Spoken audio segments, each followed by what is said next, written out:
Hey everybody, how you doing today? Welcome back to the Drum Mission.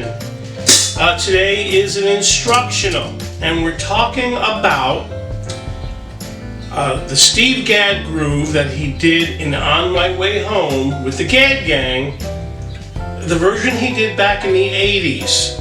He does do that tune now still with them, but the arrangement's different. He does more of a gospel kind of thing. Why am I doing this? To be honest with you, I don't really care if you learn to play On My Way Home or not. What I'm interested in, this is one of those pivotal grooves. This groove is going to, learning this groove is going to give you so much independence. Just learning this groove. So this kind of thing is just a lot more fun for me to, like as a student of the drums, it's a lot more fun for me to learn this or try to work on this than it is to do something out of a book.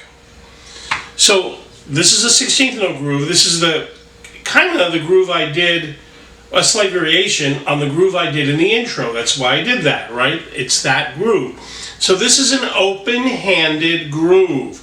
In other words, okay, I've said this many times, I'm left-handed. I set up lefty. Usually my dominant hand plays the hi-hat. But in this groove, and Gadd was a master with this, he did a lot more in his younger days than he does now, but I'm going to play my hi-hat instead of with my dominant hand. I'm going to play it with my non-dominant hand, which is my right hand. And so this is a 16th note groove. And what I'm going to start, I'm going to teach you how to learn this, because this is really developing independence. By doing this, this will help you to facilitate multi-limb independence like you've never had before. Okay. So it's a 16-note groove. It's like doing this, but I'm going to take my dominant hand. I'm going to put it here on my knee, and I'm going to play all those E's and does with my non-dominant hand right here. So let's count that out: 1 E and 2 E and 3 E and 4 E and 2 E and 3 E and 4 E and. All right, simple enough. All right, so now we're separating our hands with space. So the next thing to do is to open the hi-hat up on E and close it on the and so that I have that cha. So I'll have E open, the and is that cha with my foot, and then da with my hand. Watch, I'm going to do the same thing. I'm going to keep my dominant hand on my knee. Nice and slow. 1 E and 2 E and 3 E and 4 E and 1 and 2 E and 3 E and 4 E and. See what I'm doing? So now I have every 16th note represented, except for the downbeats 1, 2, 3, and 4, right here on the right side of my body. If you're a righty, it'll be the left side of your body. So I'm now developing coordination between my foot and my non-dominant hand, my actually non-dominant foot and my non-dominant hand. Let me do that again. 1 E and 2 E and 3 E and 4 E and 2 E and 3 E and 4 E and. All right, now we want to add the backbeat. So the backbeat is just 2 and 4, and we're going to add that on the snare with my dominant hand. So now normally, where if I was playing a regular groove, my right hand or my non-dominant hand would play the snare. Now my left is going to play the snare. So here we go. Again, I'm going to keep my dominant hand playing all the other notes on my knee. 1 E and 2 E and 3 E and 4 E and 2 E and 3 E and 4 E and.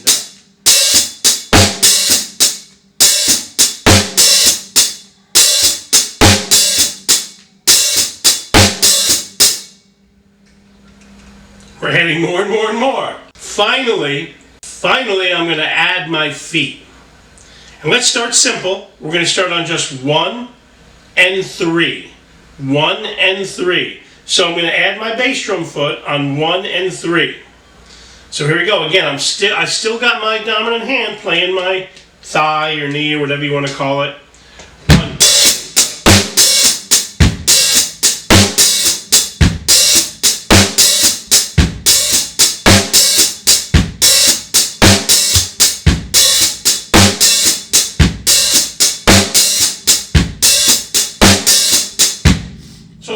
all that's going on right there.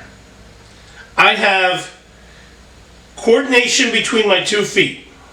I have coordination between my non-dominant hand and my non-dominant foot. I have coordination between my dominant hand and my non-dominant foot. So they're all working together now to create this groove. I still haven't really utilized my dominant hand to the fullest extent.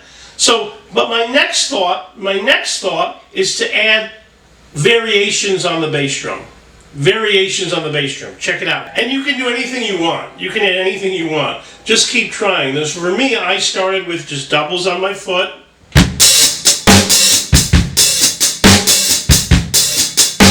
And I kept doubles.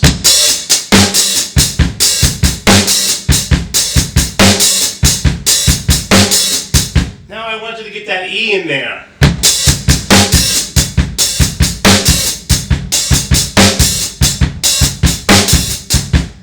Alright, so now I've got kind of everything represented there, and you can do this any way you want, but you want to build up as many combinations as you can possibly think of.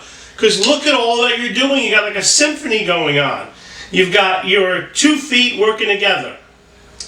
You've got your right hand, your weak hand, I should say, your non-dominant hand, and your dominant foot and your non-dominant foot working together.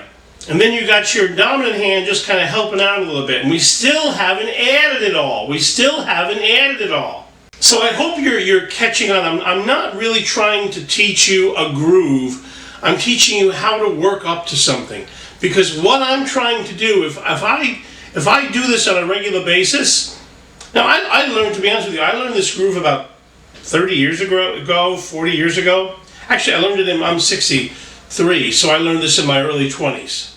And I started working it up again just recently, and already I've felt the greater independence in my last few gigs. Already. Now, I gained it way back in my 20s, and then, you know, life goes on, you get into habits, but then by doing this again, already I started working on it for about a month, already have seen an improvement in my independence just by doing this. Just by doing this. All right, let me reset the cameras, and we're gonna bring in our dominant hand. You ready?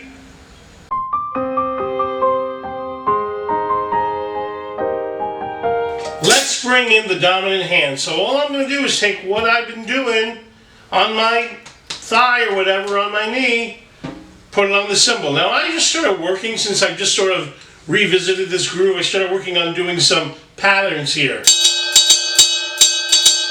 I don't have it yet. I'm going to revisit this with you in a couple of months, and I'll show you those.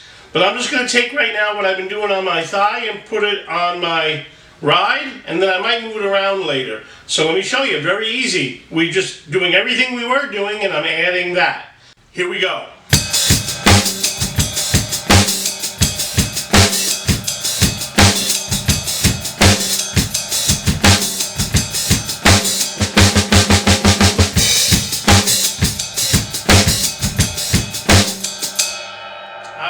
I wanted you to see, it's not hard to create a groove out of this. Now there's one more thing I want to show you. A few people have told me that they saw Gadd do this on YouTube. I could not find it.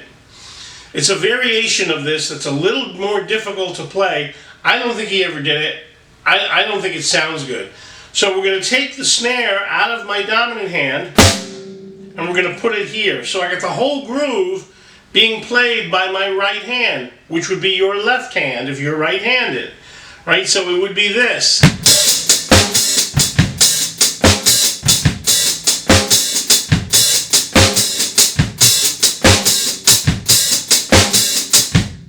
This reach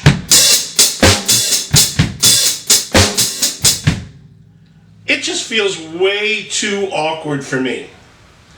I don't think it would make your groove sound good. If Gadd did do it and you're watching and you know where it is, send it to me in the comments. I want to see. It's not something that I would do. This is a much easier move and a much more natural move. To me, you've got so much going on in the right side. To add it doing that backbeat just seems too much. Too much. Alright, got some cool things coming up for you. What I've tried to show you here is how you learn. You take a groove like this from the bottom up, You start working this out, start opening the hi-hat, easy things on the bass drum, more advanced things on the bass drum, add your ride or some other pattern in, and then now I'm going to even go more over the next few months, and I'm going to work on that kind of thing. Alright, let me take you out with this, and I'll do a couple of little, I'll move the hand around a little bit. I'll just move it around a little bit. Here we go.